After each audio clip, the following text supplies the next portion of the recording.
I would be talking about the Innovation Spotlight. And what this is about generally is just about women who have, who are leading startups. And these startups are something that is within the construction industry and the green economy, and are doing they're doing something different. Okay, so we're going to talk about 3 different innovators. One has made a mark in sustainability and green housing. Another one is about, has made her mark in renewable energy. And the last one, unfortunately, is not here. We're going to be talking about modular construction, modular housing solutions. The way the session is going to be, just like the MC said, we're going to merge 2 sessions. So I'm going to be talking about Innovation Spotlight, and 2 of these sessions, 2 of the speakers are going to be pre-recorded. So I'll be introducing them very briefly, and then the pre-recording will be played. I just want you to all listen carefully, and then if you have any questions, we'll be very happy to take the questions at the end of the session. So we have Wana Energy, and Wana Energy is headed by Natasha Ibori. I don't know if the people at the back, yes. Wana Energy will be headed by Natasha Ibori, and it's a renewable energy provider that is expanding across Africa and giving access to clean, affordable energy to homes and small communities.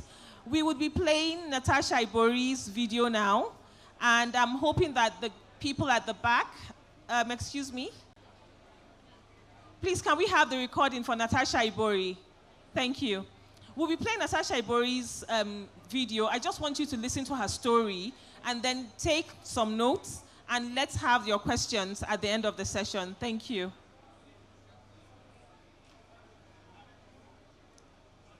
Yes, go ahead.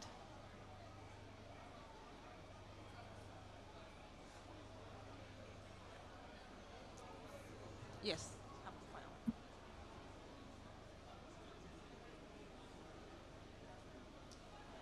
You need 5 minutes? Okay. So we will quickly move to architect Lakpe Saleh. I'll be reading Lakpe's profile. Architect Lakpe Saleh is an Abuja-based architect. I think she's quite popular in this space. She's an interior designer, she's an edge expert, and she's known for human and culture-centered approach to her spatial designs. Now, through 3DV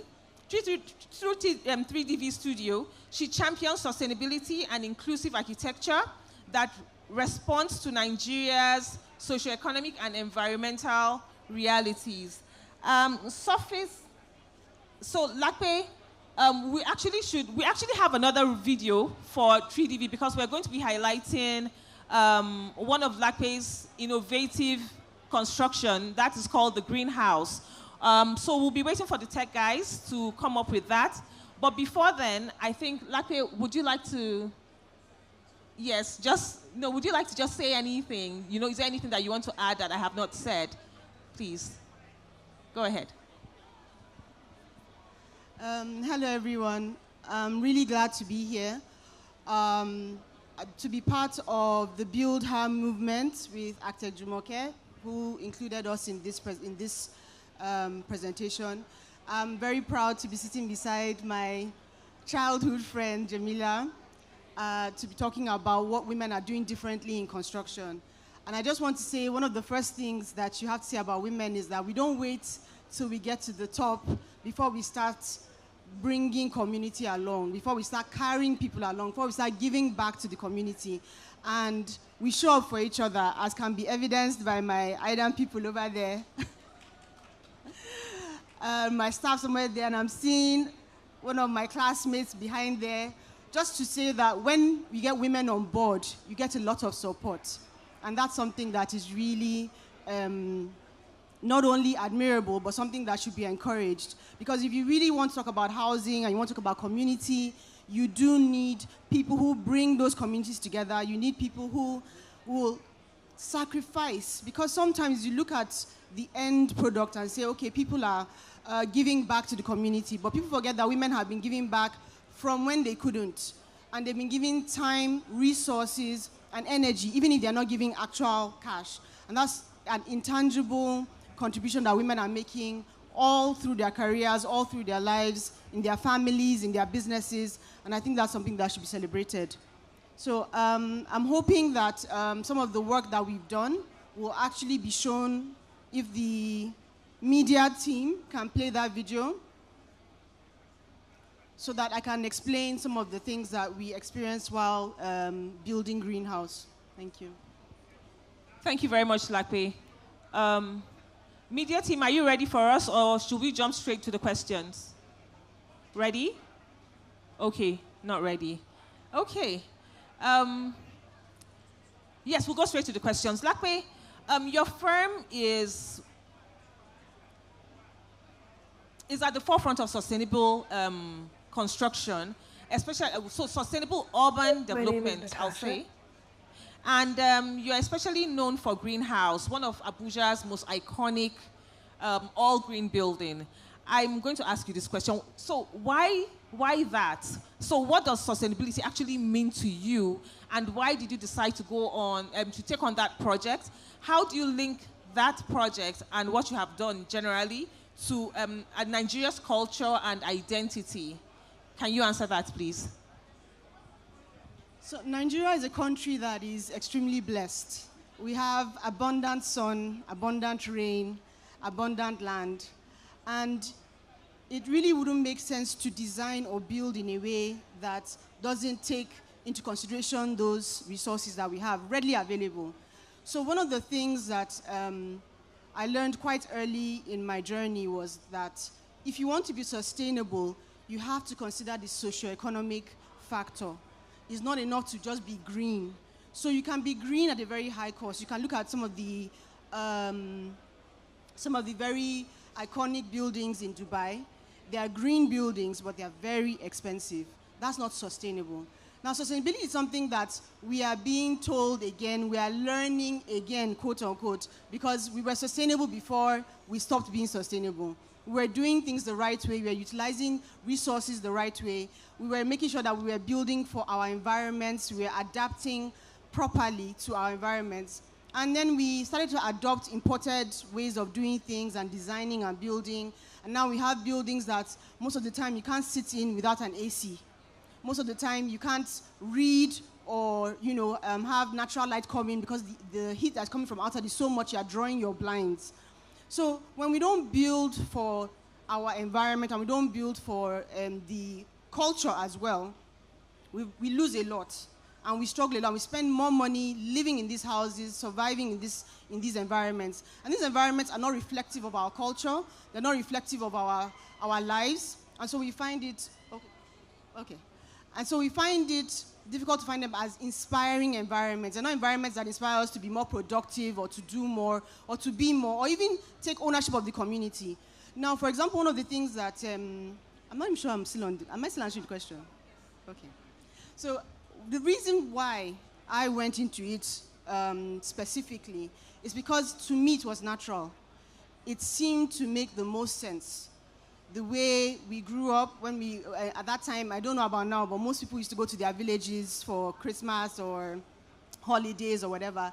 And we would sit in these houses and we would be cool all day long. Whereas when we go back to our houses in town or wherever we're living, the AC has to be on, or you're leaving the house all the time because you're not comfortable. And so why were these houses so cool? Why were they so comfortable? And I was also inspired by my upbringing and where I grew up. I grew up in ABU's area. I was exposed to arts, theater, and these kinds of things quite early.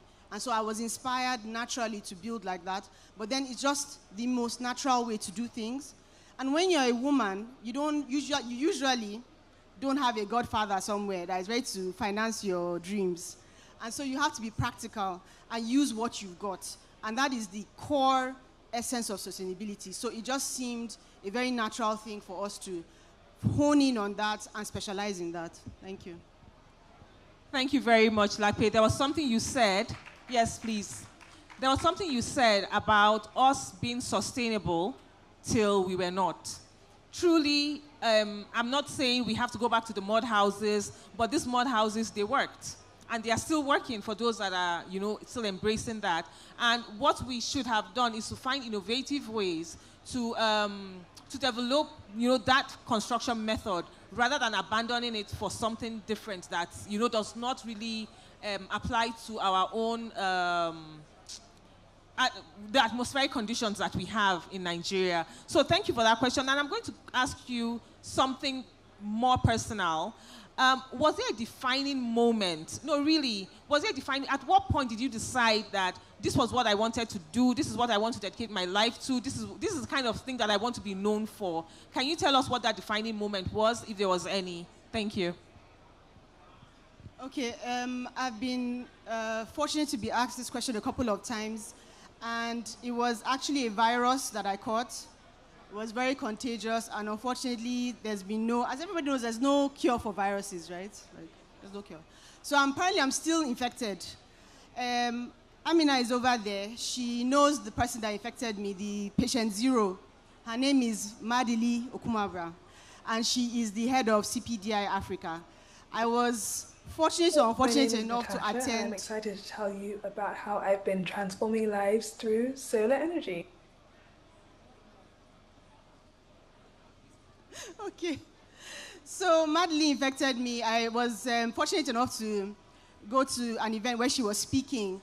And there was this woman standing before me speaking with a very dignified American accent.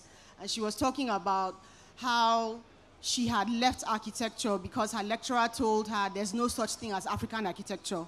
And she literally walked out and went into planning. And so that's architecture's loss. She went into planning. And so she spoke about our history, she spoke about our heritage. And she didn't just speak about it, she started organizing competitions. She started doing workshops. And honestly, from that day, she was, when you are preaching to the choir, I knew that there was something missing in the way we're looking at designing houses and buildings. I knew that there was something that we should be looking at. And in school, I don't know what school you went to, but I wasn't taught anything about African architecture. It was first of all, history of architecture was one of my worst subjects. I hated that thing because it was about, Doric and Ionic columns. I cannot even get it correct now. Doric and Ionic columns with the frieze and and we're learning so much about an imported culture. Whereas there's so much to learn about our own buildings, how they keep cool naturally, how some houses are designed to create privacy without doors, how people live their lives in a way where they always have like a homestead arrangement, which I'm sure you've seen now online and around the world. Homesteading is becoming a trend where you have your own chickens and you have your own little garden, and these are things that we grew up with. Because I remember drying yam, pounding it, and blending it for amala. I did that with my own 2 hands. So this is something that we grew up with, we knew how to do. And it was just natural when I heard her speaking about African architecture that, yes, this is it. We have all the answers. We actually don't need to import the solutions from everywhere. And that was way before sustainability became a catchphrase. Everybody's sustainable now. Everybody, yes, that's sustainable, that's sustainable. No, in reality, we've always been sustainable. We just have to look back. Yes, we did have a break in our technological advancement in that we are not able to naturally evolve our materials or naturally evolve our techniques.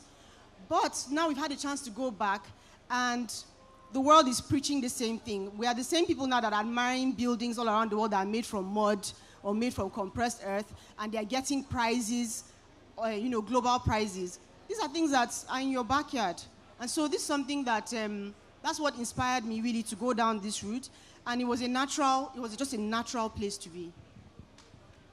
Thank you very much, Lakwe.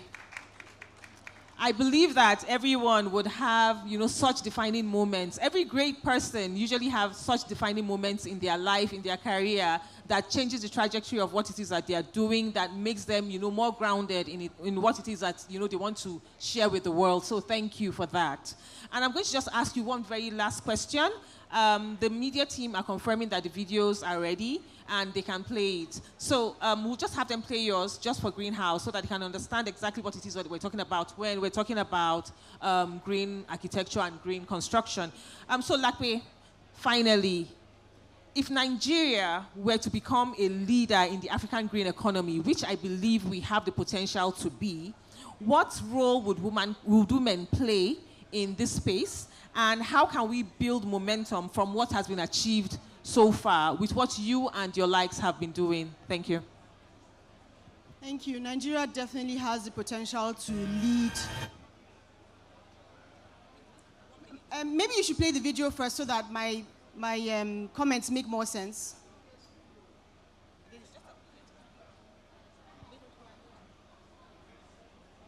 Okay.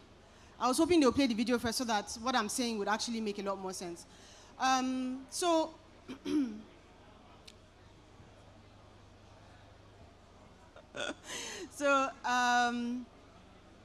to remember the question. Oh, okay, yes. Okay, yeah. So Nigeria has the capacity to actually be at the forefront of this conversation.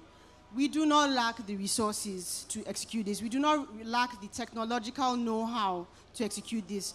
And Nigerians, we like book. Oh my God.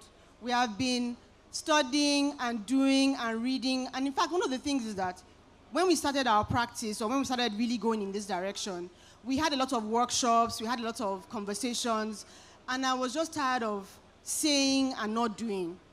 So we went out of our way to actually raise funds and do it ourselves and show that this is something that can be done on a commercial scale, not just on a personal, eccentric, in your house kind of scale.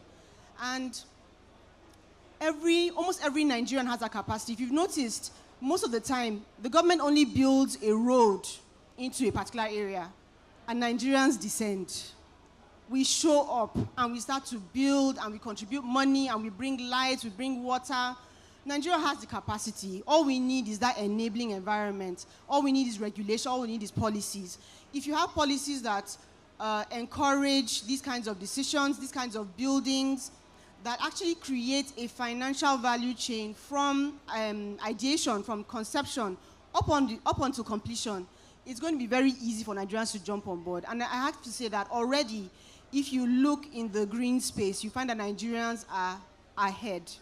We are already doing it. We are doing it from the top to the bottom. We just need sort of a more enabling environment in order to be able to execute. Thank you very much, Lakwe. Yes, a round of applause for that, please. Nigeria is at the forefront of it already, so we just need to, put in more. And so I just want to find out from the media team if they're ready. Okay. Okay.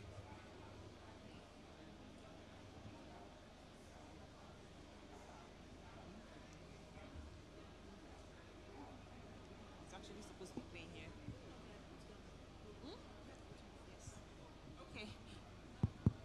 Okay, I think we should just, yes. We will just move to the next session, which will be moderated by Jumoke Akure. I would like to say a very big thank you to Lakwe and the other videos that we did not play, but hopefully we should get to see them because they are really interesting. I really encourage us to stay behind and watch these videos when the media team is ready. But right now, we'll move to Jumoke Akure for her session. Thank you very much. Thank you. Thank you, friend. Lakwe is also a paddy in the jungle. The area that I'm supposed to cover is we want to talk about co-investing and ownership. And earlier on, I was speaking with Miss Yemi Kerry, and the person, Jamila was actually the one who introduced her, and she said she's in the technology space.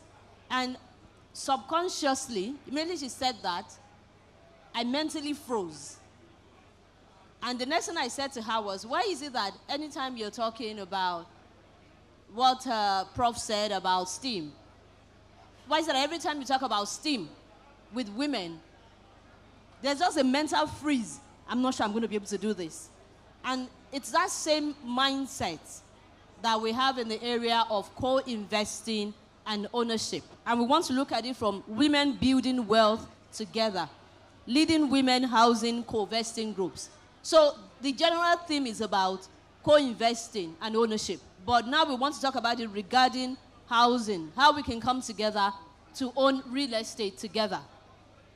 And it's interesting that a few of the women that are here, they seem to know each other and we can come around and talk. So please, this conversation is not just for this session. We want to use it as a way to start conversations around it, and we want to begin to start replicating. Let us move from the talking to the doing.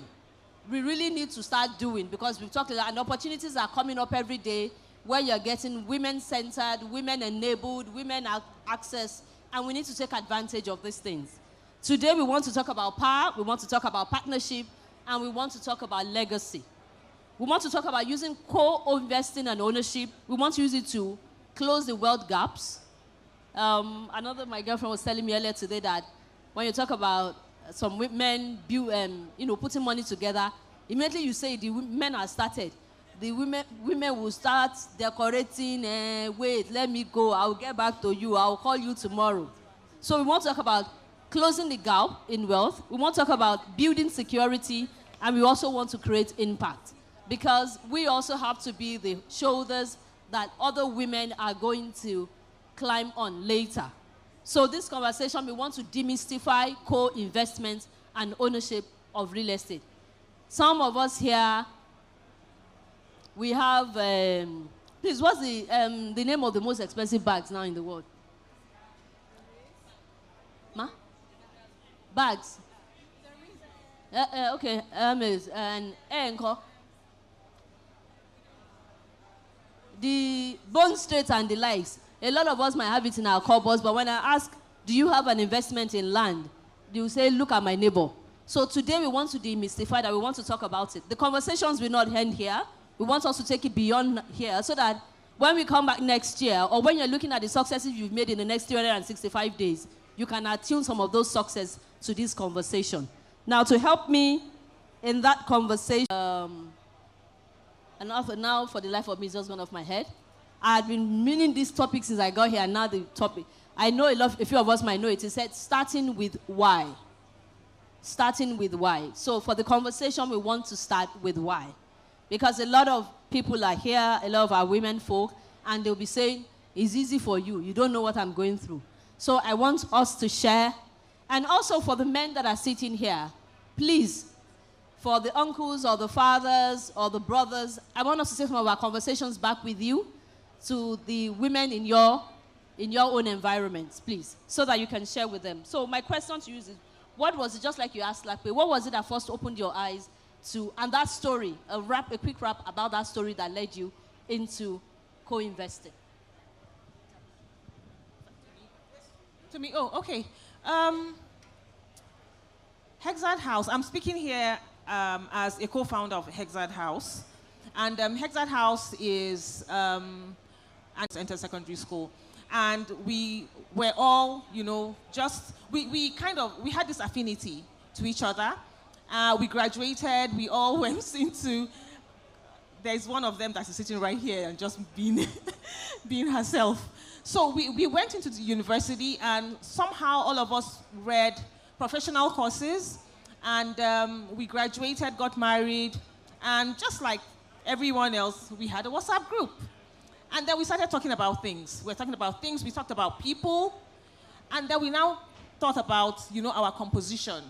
We had 3 architects, 1 lawyer, 1 accountant, and 1 builder.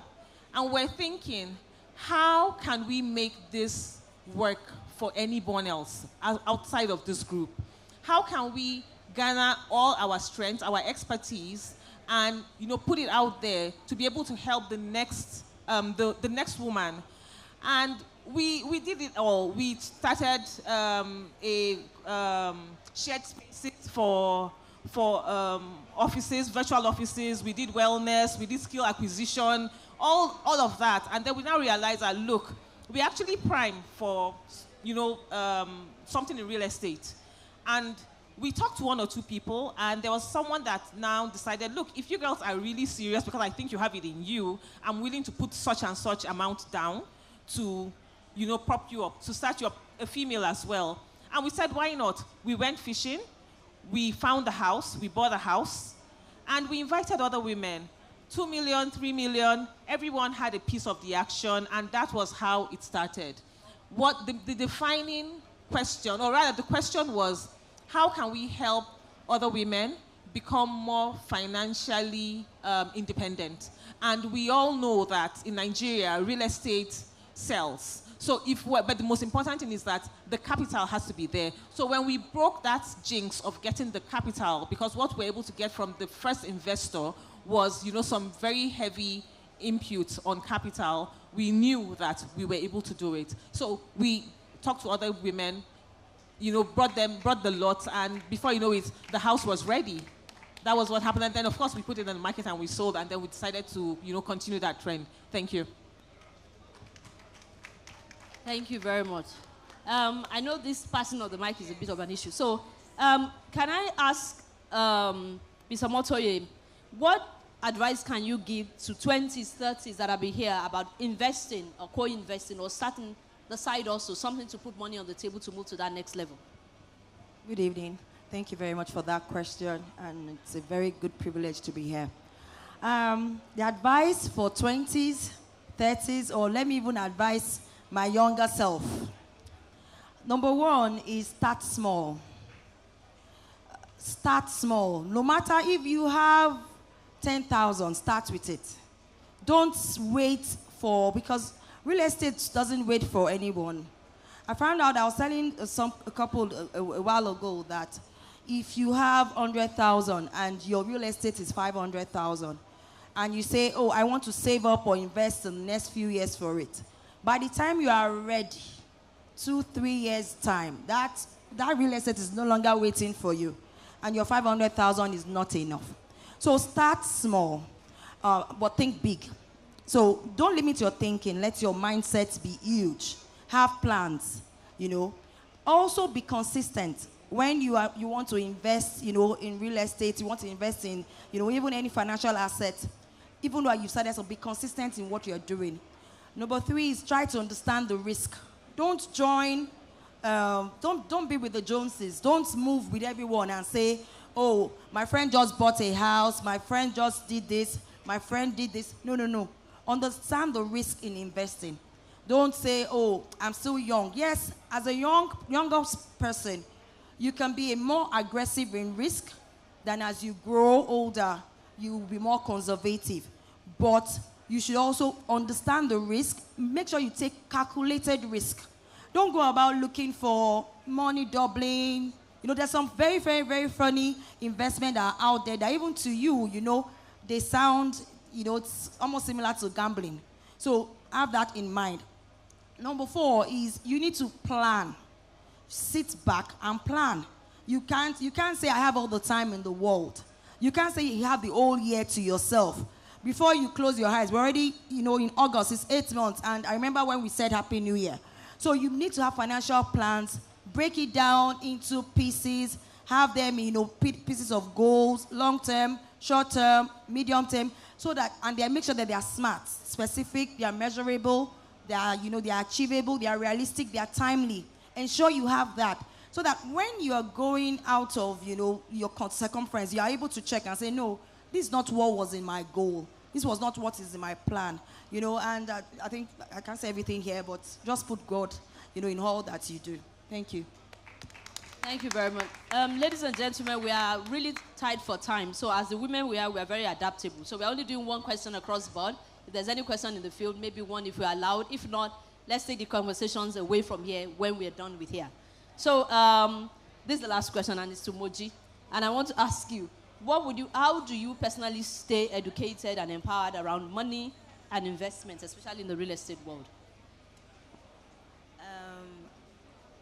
So me, I'm a real estate professional. So, but I'm assuming you are asking how can anyone else stay informed or stay educated. So I will advise that, in anything you do, before you even invest in anything, you must, get adequate knowledge in that thing. So you must do a lot of research, and thankfully we live in a digital world where information is right there, right on our palms. So you can always do your research online, ask questions, also use AI, ChatGPT, and above all these are nice, but I will emphasize that you work with professionals.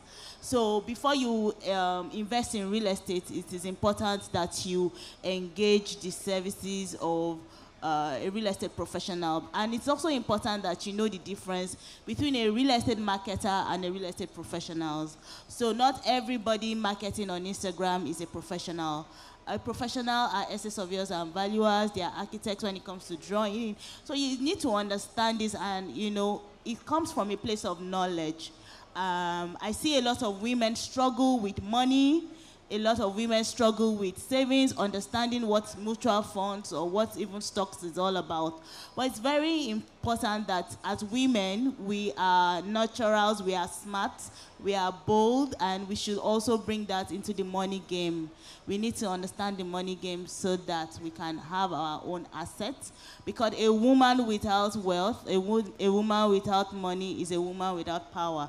And I can say that like we can go on and on and on. Women must own assets. Women must own money. Women must be able to make choices. Women must be able to make decisions, not from a place of fear or from a place of lack.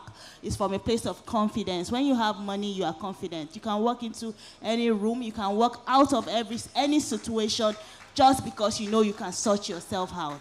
Thank you. So women must own money, and they must build wealth through real estate. Thank you very much. Women must own money and must build wealth.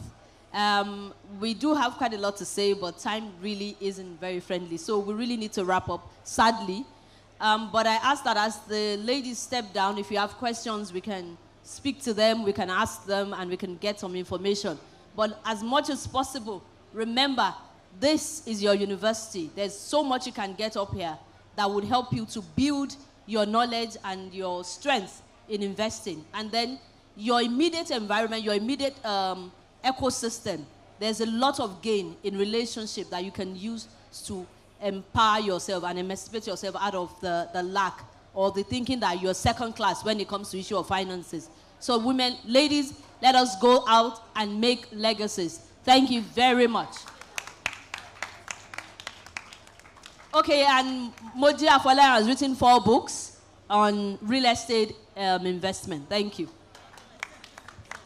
Thank you very much for your attention at today's session. Truly appreciate it, and I have to apologize that we ran out of time and this isn't how we planned it. But, I appreciate you, Mrs. Omotoye. By the way, she didn't mention you're on your 7th, 8th? They are their 11th property in terms of co-ownership. Number 11, that's what they're doing now. And they're on their 3rd. And that's the reason why I wanted all of us to hear the journey, right? 11, number 3, and you're on, Mojisola, you're on your 4th property, right? And this is just a group of women who came together to say, you know what, we're going to change this story and we're going to empower ourselves. So it's not rocket science, we can all do it. Let's huddle and let's make things happen for ourselves.